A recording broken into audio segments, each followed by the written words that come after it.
Okay, good evening. Today we're going to be learning the second half of Lamed Ches Amud Beis. We're starting about 10 lines into the middle width lines at Tanu Rabbanan HaKosfan. And depending on how far we get tonight, I planned up to the Mishnah on Lamed Ches Amud Beis, which would be wonderful. But the next blot's not so bad, and the blot after that is also definitely not so bad. We'll be fine this week, Amir Tasha. So right now we're in the middle of a Gemara here. The Gemara says Tan Rabbanon HaKosfan. This is referring to like certain parts of a date, of the dates. Shel Ovdei Kochavim, Shehuchmu Chamen B'Yore Gedola. They were warmed up in a very large pot. Usher, there we're concerned about Blios Asuros. We're concerned about that which was absorbed into the large pot of the goy that might not be kosher. However, B'Yore Ktana, but when we talk about when we talk about a small pot of a goy, so then it's mutter. We're going to talk about why only some of his kalim have a concern about blios. If he serves tarfus, he serves tarfus. Says the Gemara Vidilma admuye admuha ve'ailuha. Maybe they had a bird. Yeah, you did. What do you gotta be so picky for? Because you need to finish up and do all the lines. Yeah. Thank you. Thank you. Thank you. Can go back to the lesson? I have learned one line of Gemara since I got here. It's 8:49. Where are we? So I don't even know what's the difference. I know we're 2/3 of the way down on Lamed Chesem base. Unbelievable. Thank you, David. Thank you.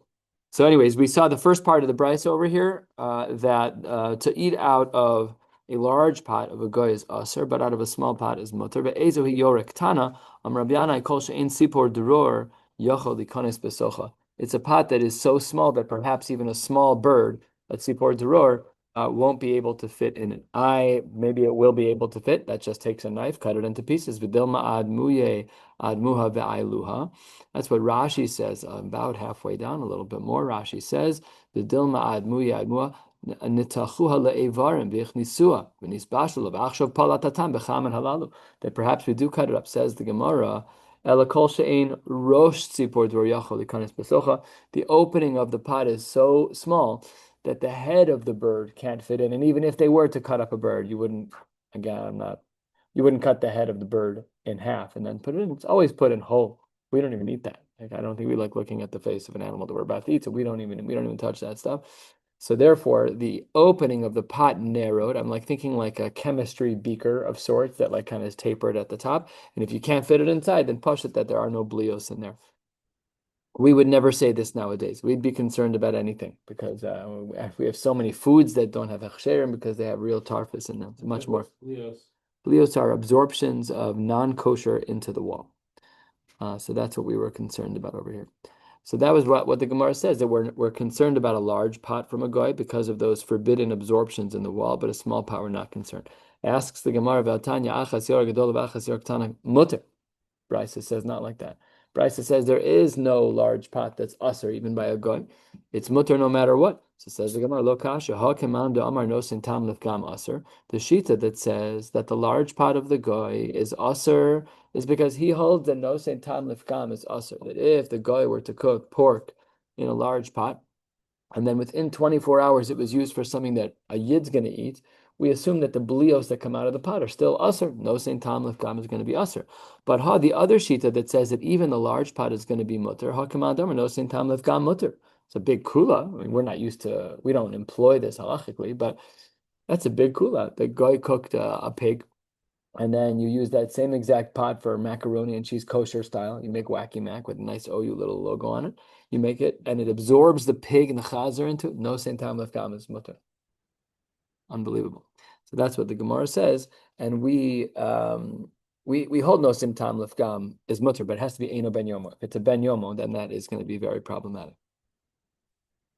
Okay, yeah, that's how we paskin that no sim tam lefgam is mutter, but it has to be eno ben yomo. That's our parameter.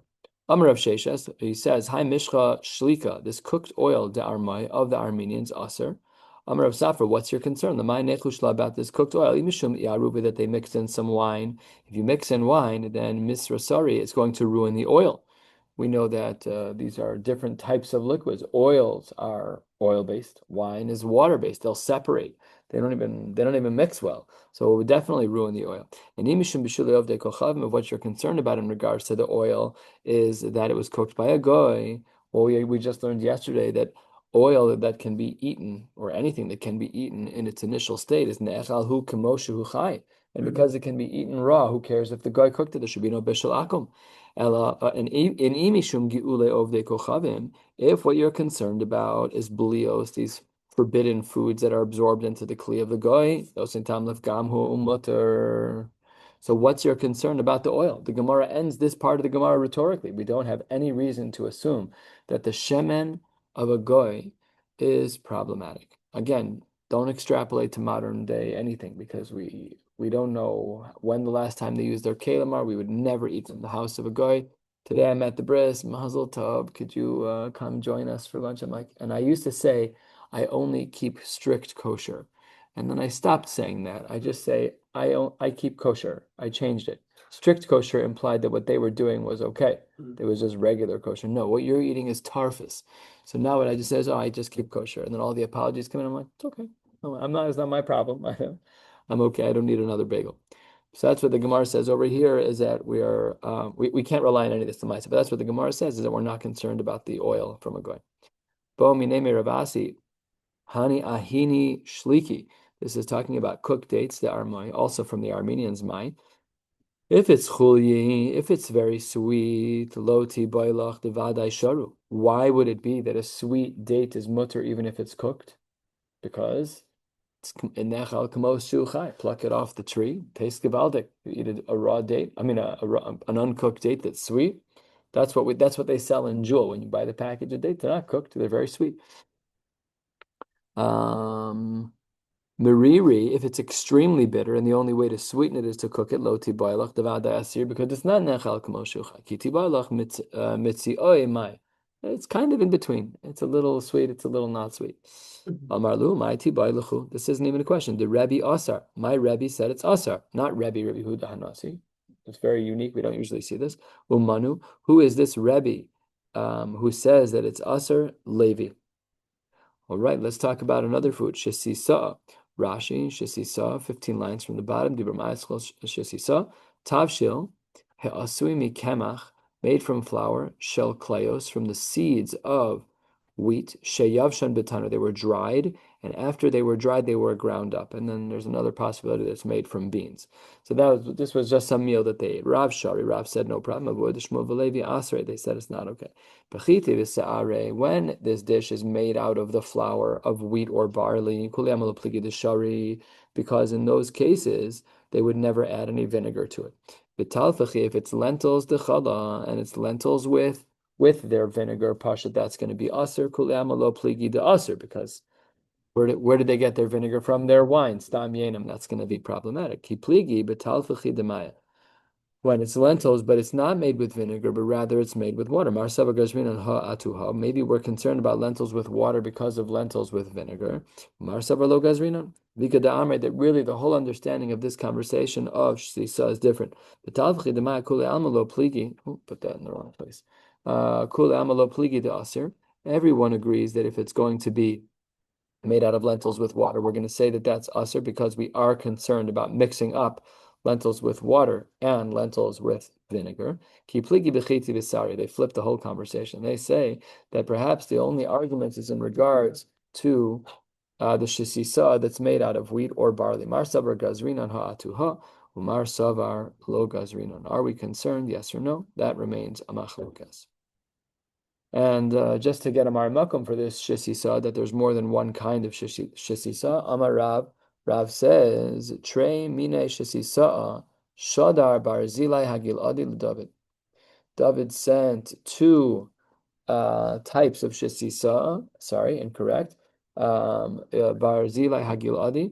This actually was one of the things that ended up saving Barzilai hagil adi's life in Tanakh, that when Shlomo took over, and Avi says that David told Shlomo to take good care of Barzilai Giladi, that they did chesed with him. So what were the two things of Shesisa that we saw in the pasuk? The pasuk says Mishka v'sapos, that there was bedding, and there were bowls v'kleyotzer, v'chitim u'saorim v'kemach v'kali. That's one kali. upul va'adashim v'kali. So we see the word v'kali is used twice, a reference to things that were made from the flour of kernels. And that is what the Gemara seems to refer to over here from the psukim from Shmuel Bet.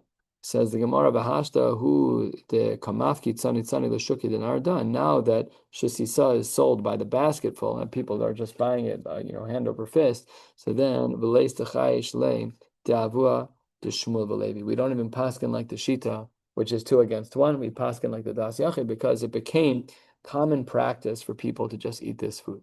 This in psak is fascinating. How in the world? The Metzias overrode our halachic process. This requires a lot of thinking. We have very rare exceptions like this where kind of like it's minhag nafutz and therefore we're lenient. Where do we have that? It's very rare. And here sometimes we broke a rule here because it was 2 against 1. What am I supposed to go to the mikveh after we're with our wives and Claudio? What? We were supposed to go to the mikveh after we were with our wives, Claudio, one was makabel, so that. Right, that was uprooted. That was Takanas Ezra. That was uprooted. Yeah, but that was it's like a simple Yachid Rabin. yeah, but that was a takana and it was uprooted for simple halachic reasons. We know why we uprooted that because it was a gzeira she'enat tzibur yacholin lamod ba. But here we just broke a rule of paskening like the majority. Now that everybody does this, so don't worry anymore. I don't know. There's no Rashi, there's no focus. That's still a little conservative. You should be careful. There's a I said it quietly. yeah. I have so many funny jokes to make. I'm just not going to say them. Let's talk afterward. I have a couple of comments for you. All right, says the Gemara, Ukvashin shadarkan laseis besochan yayin. If you have kvashin, which is things that are pickled, and if it was common to add wine, Amar Chizkiya lo shanu ella shadarkan. We only know that it's going to be in any realms of possibility mutter if it's shadarkan, that it was commonplace. Aval biyadua, if you know for sure, not just darkan that it's common, but if you know for sure that it was added, so then asr afilu be'ana. Starbucks puts wine in their refreshers. Hashut stam yenu. And I was on a Shabbaton with my wife's organization a couple of years ago, and I saw someone drinking a Starbucks. She didn't know Pasha. It wasn't a Merida. It wasn't. So Rabbi Robinson told Joshua, you gotta say something. So I'm like, Rachel, you gotta go say something.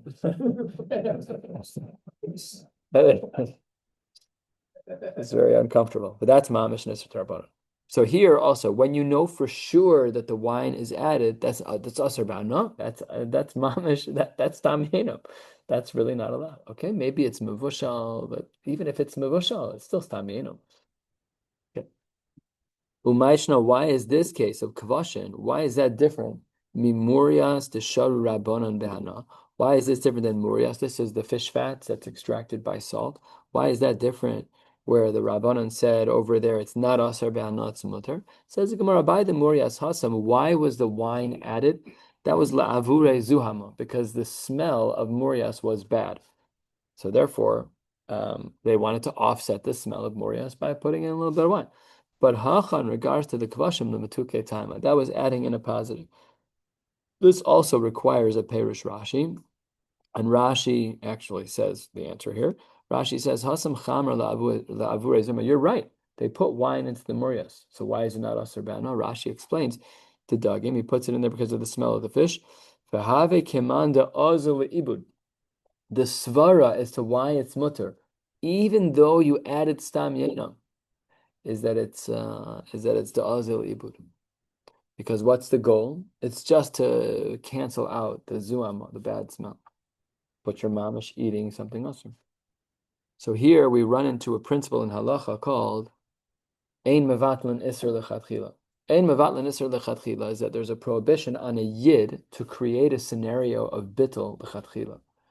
However, we are lechatchila allowed to rely on a goy who creates a scenario of bittul, and we do that all the time in kashrus. According to some, I heard this was a discussion by Rav Aaron Soloveitchik, about there's a certain beetle that they use, its extract, there's like a glass. Beetle feed now. Yeah. Because they're doing away with red Beetles. chemicals. Oh, no. And that's where you get the red color from. From the beetles? Very nice.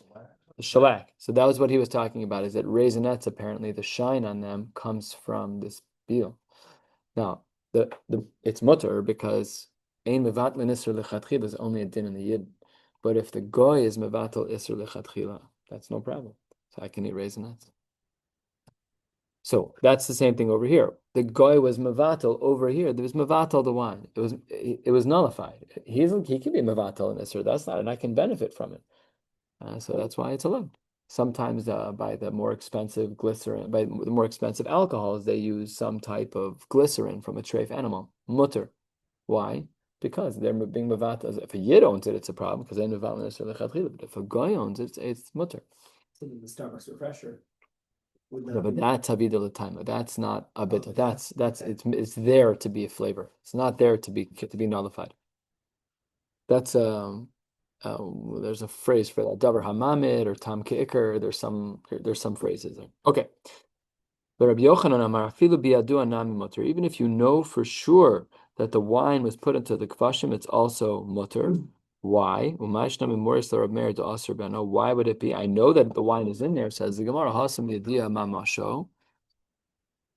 In one case, by the kavashim, it's very clear what's going on. You can even see the wine. You're dipping into it. Rashi says, you're dipping into it. But hacha, lo yadiya mamashan here, when it comes to the case of the murias, there, lo yadiya mamashan, you don't know where the wine is. You can't see it. It really is nullified. It became part of the background. V'taris treifa v'tzir she'ein ba daga. And actually, in fact, what we're talking about over here is the rest of that line, the v'chule part of the line, which is talking about the chilak fish, which we spoke about. The chilak fish was a fish that did not show fins and scales early in its life. It only develops them later. So it says the Gemara, "My chilak, Amar Rav Nachman bar Abba, Amar Rav Zu Sultanis." That's the name of the fish. We're 4 lines down on Lamed Tesmid Aleph. Says the Gemara, "Mibnei ma'asur, mibnei she'arvona olaima." Some of the concerns about eating the chilak fish is that it's easy to mix it up with other fish that have no fins and scales that are taka treif. They're really not allowed to be eaten. They're really suri d'oraisa. You're not allowed, they're just not kosher. It's like eating a catfish or whatever other kinds of fish are mamish treif. Tani Rabbanan, ein lo achshav, if the fish right now doesn't have the fins and scales, the requisite simonim to make a fish kosher, but ve'asid lagada la'achar zman, so kigona sultanis ve'afetz hareza mutter, no problem. No problem. You have to know. You have to know what kind of fish you're fishing. So otherwise, you can't eat it at all because you have to assume it's treif. We're amaratzim. So we go fishing. If you pull a fish out of the water and it's missing fins and scales, you're definitely not going to eat it because unless you are really holding in fish, you have no way of really knowing. They knew that there were certain types of fish. I don't even know if this is true. Like now, do we have fish that are born with no fins and no? I would imagine that's such a basic part of their anatomy. I can't imagine. Don't know. So there are some fish that.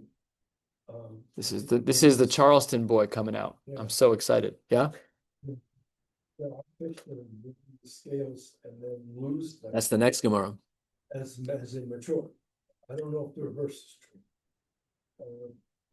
Fascinating. So here the Gemara at that time they had a fish like this, and here's the case you were saying. Yesh lo achshav, when they're born, they do have the simanim of a kosher fish, but the asid lahashir b'shah she'ola min hayam. But when they are pulled out of the water or at a later point in their life, I think it's a sword. Swordfish are born with fins and scales? No, because then they'd be kosher. Because the next line of the Gemara.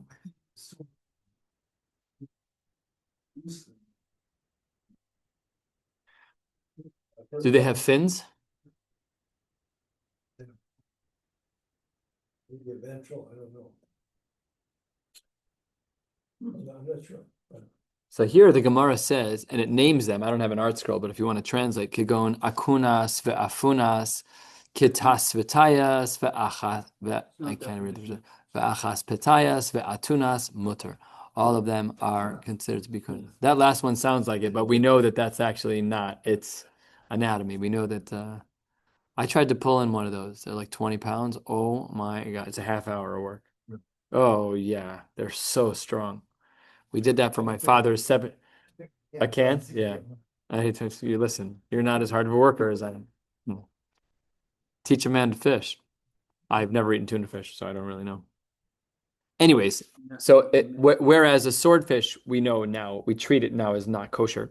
But if in fact there was a fish, and actually the language here is not when they age, but it's when it's lahashir min hayam, bishasha ola min hayam, excuse me, when it's pulled from the water and then all of a sudden it starts to lose some of its simonim. Whatever these fish are, those are mutter. Those are mutter to eat in both directions. If it's born without, but you know it will get. If it's born with and you know that it'll lose it, as long as, and I'll just say it out of like the summative line, as long as at some point it has fins and scales. What you got? I have a message here from Dr. Google. Ah, Several fish species are born with scales that they later lose as they grow. Sturgeon and swordfish are two examples. sturgeon kosher? Swordfish. Well, I don't know. Swordfish is not. We certainly don't treat it as kosher. What does sturgeon look like? Is it a regular fish or it's a shark?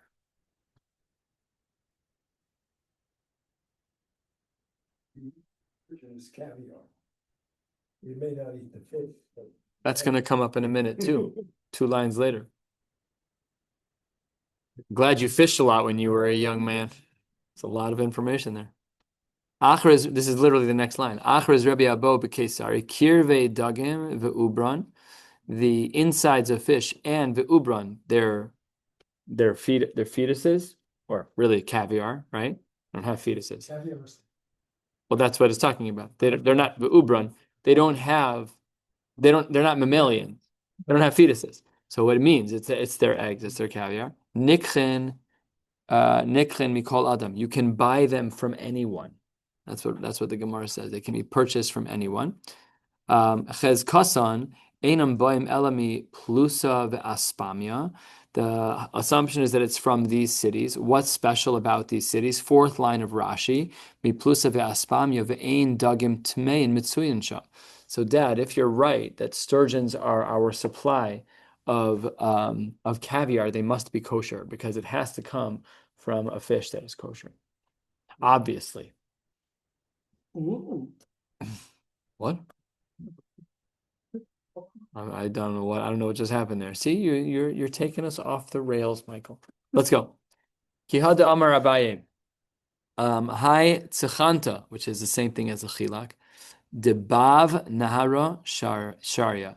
In that particular location, these fish, the tzachanta or the chilak that were born without fins and scales, they're allowed to be in my taima.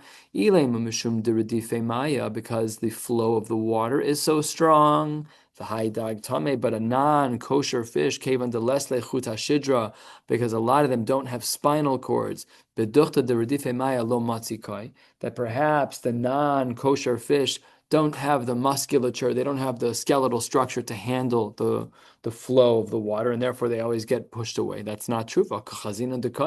We talk see there's catfish everywhere. We see there's not kosher fish all over the place. If you want to say it's because it's salt water, and perhaps v'haidag tame kaven de lesle kalfe, because non-kosher fish don't have scales, that perhaps they can't survive in a place that's salted. Also not true. So why then is it the case that we assume that that this fish is going to be kosher in Bavnara? We know why it was true in Plusa ve'aspamia, because the other fish weren't there. But here, why can't they be there? Elamishum says the Gemara, "Delomar betina dag tame."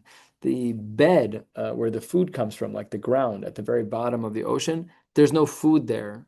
There's no sustenance there for a dag tame, and therefore, all of the chilak, all of the tzchanta, those are synonymous fish. They were all kosher in that space. There were no non-kosher fish that lived there. Amar Ravina, 1/3 of the way down on Lamed Tes Amud Aleph, Ha'idna de kashafchi be nahar guzav and nahar gamda asiri.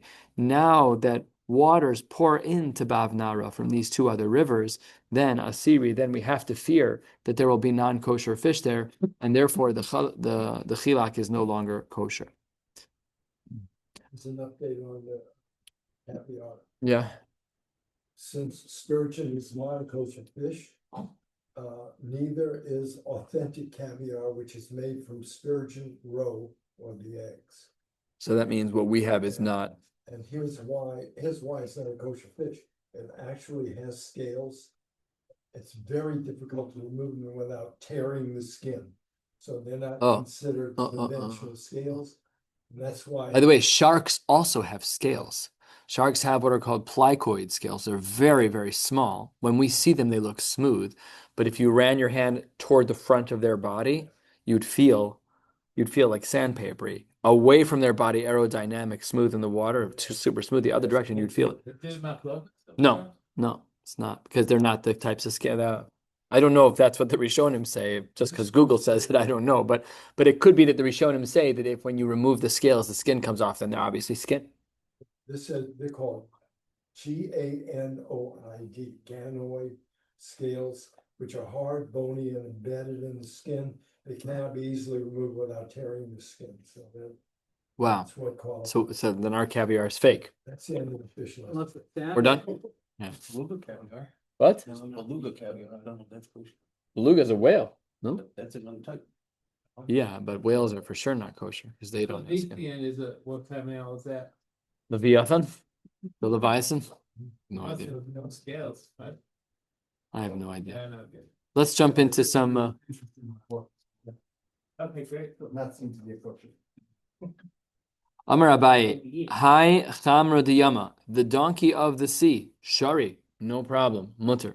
In order to explain a little bit about what's going on, but not a lot about what's going on, let's look at Rashi a quarter of the way down. Dibra Maskil, Chamra Diyama, Vitora Diyama, Tekaim Alan b'Maseches Chule. Kol sheyesh b'yam, yesh b'yabasha. The same names of animals that you find in the water, you'll find on ground. Chutz min hachulda. Except for mice, it seems. It's too bad. I wish it was reversed. So Mickey isn't. Weasel. Water. True.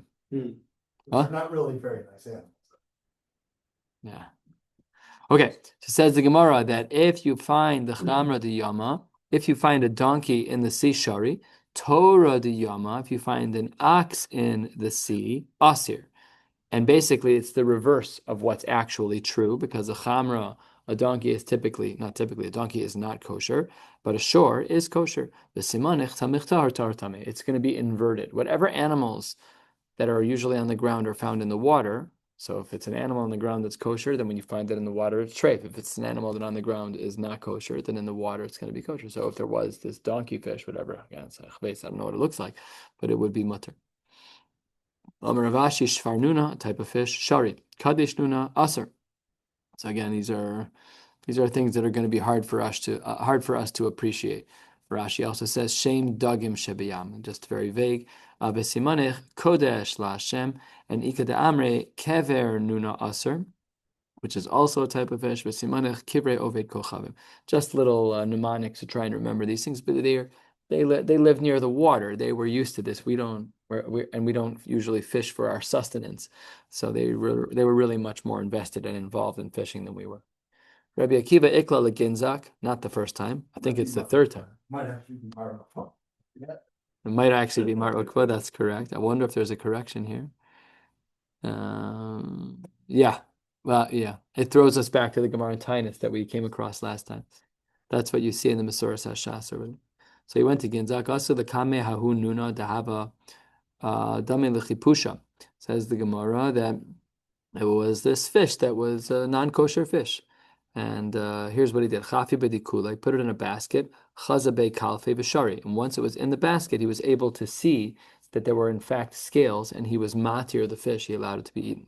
Vashi ekla tamdoria, that's a city. Aisu lekame, they brought before him hahu nuna, this fish, tahavu demele tzalfusa. And this actually looked like an eel. And Rashi says, dag ushmo ingilya. And if you look in the Hagos V'Tzionim, it writes min dag hadome lenachash, which is probably in our parlance an eel. So nakte lahade yoma, took it for a day. Chaza dehava beit simchi v'sharia. He saw things were growing out of the sides of it, some kind of growth, which I guess he assumed were to be scales. V'sharia. What? Said he held it against the sun. Nakte lahade yoma. Yom is a euphemism. Oh, neged hashemesh. Oh, thank you. Yeah, oh, It just didn't even cross my mind. I never looked. let's say something. Just say, yeah. Say Neged shimsha, yeah, whatever it should have said, yeah. Ravashi iklaleahu asra. Ravashi went to some place. Aisu lekame nuna. They brought him a fish. To have a dame l'shafar nuna, which is also another kind of fish. Sorry for the boring translations. Chafye b'mishkali chivra. And what he did is he covered it with he brought a white basket, and the fish was dark. Chazabe kalfe v'sharya. He looked at it with a contrast, and he was able to see that there were kalfe, that there were some scales, and he was matir. Rabbi Bar Chana iklo le'akra de'agma. He went to this particular place. Krivu le tzachanta. We already had the word tzachanta above. That's the chilak. Shame lahu gavra de'habakari le bati. And he heard that other people were calling this tzachanta another name, not the name of tzachanta or a chilak, which was kosher. And Omar midikakari le bati. If other people are referring to this as bati, shma mina davar tami ispe. There must be something wrong with this. And lo ochal mina, he didn't eat anything. And what then happened? Litzafra ayin ba in the morning. I guess it was dark out. In the morning, he looked into it. And ashkach be davar tami. He saw that there was a problem with it. Kari anavshe, and he said about himself, lo ye'uneh letzadek kol oven. Nothing bad's going to happen to the righteous. Fascinating Gemara on its own. Okay, next, 2/3 of the way down at the two dots, ve'hakorat shel chiltus. This is talking about the chiltus was cut with some kind of treif knife. So says the Gemara as follows: my taima mishum demifseke le bisakina, because it was cut with a knife. And afal gab amar mar no sein tam lifgam mutter.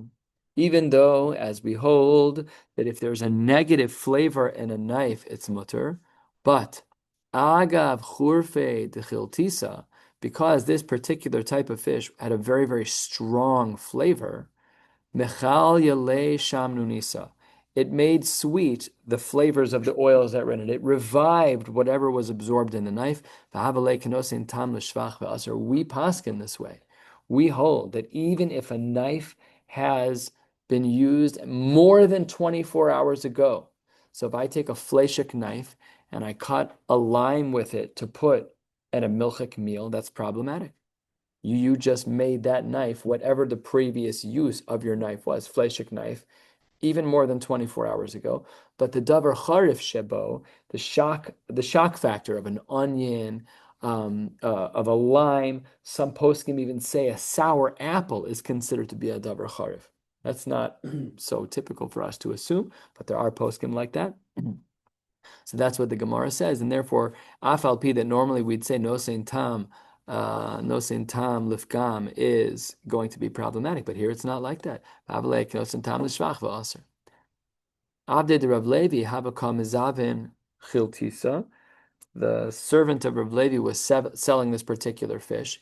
Kinach nafshe de Rav Levi, and when the master died, asu l'kaime de Rav Yochanan amrule mahu lemizban minei. Can we buy from the Eved? Can we buy from the Eved of Levi?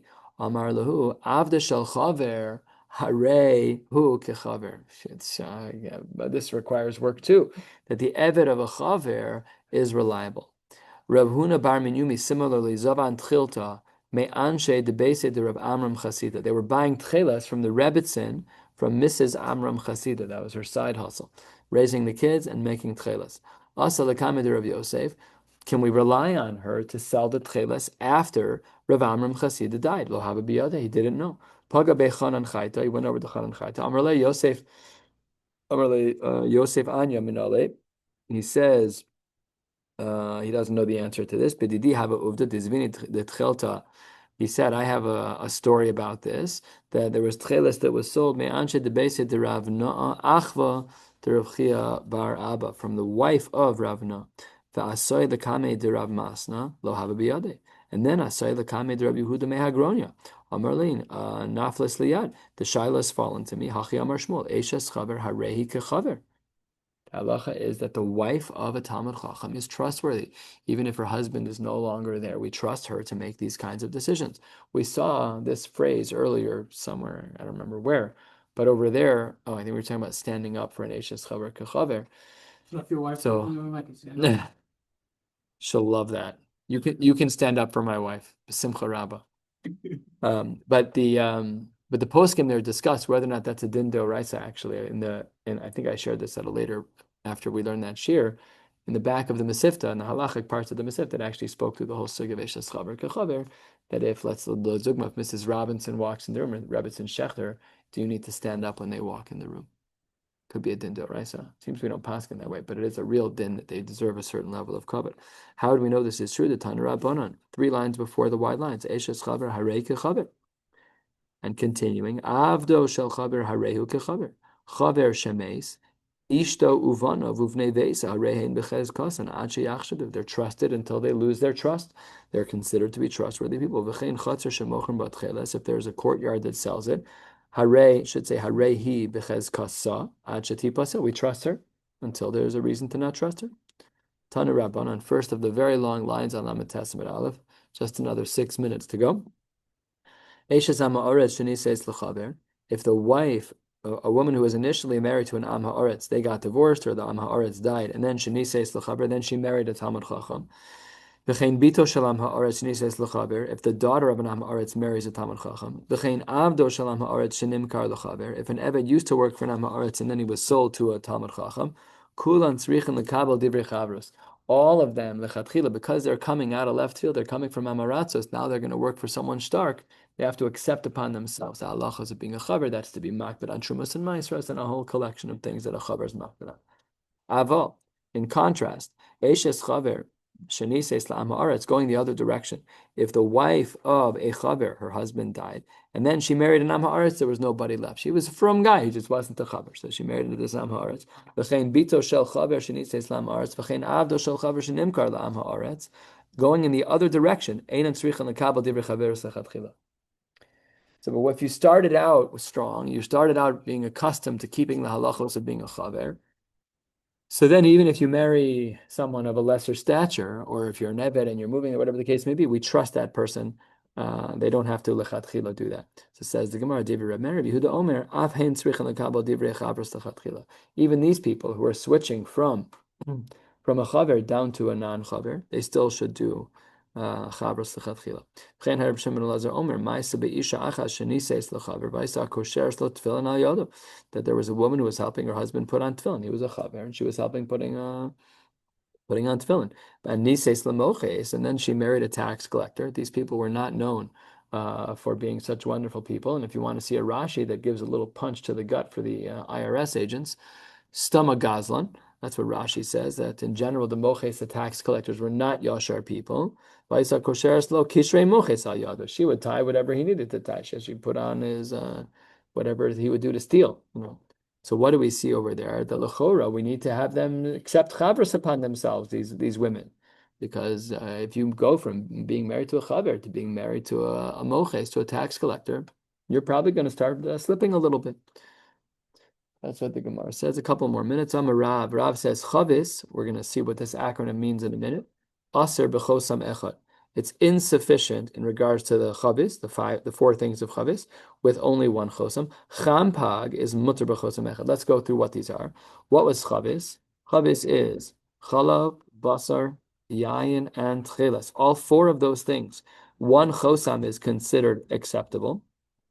Aser b'chosam echad. None of those can be eaten with only one chosam. They would need 2. The Gemara says on Lamed Tessim based on the top line, Asurin b'chosam echad. However, what was champag?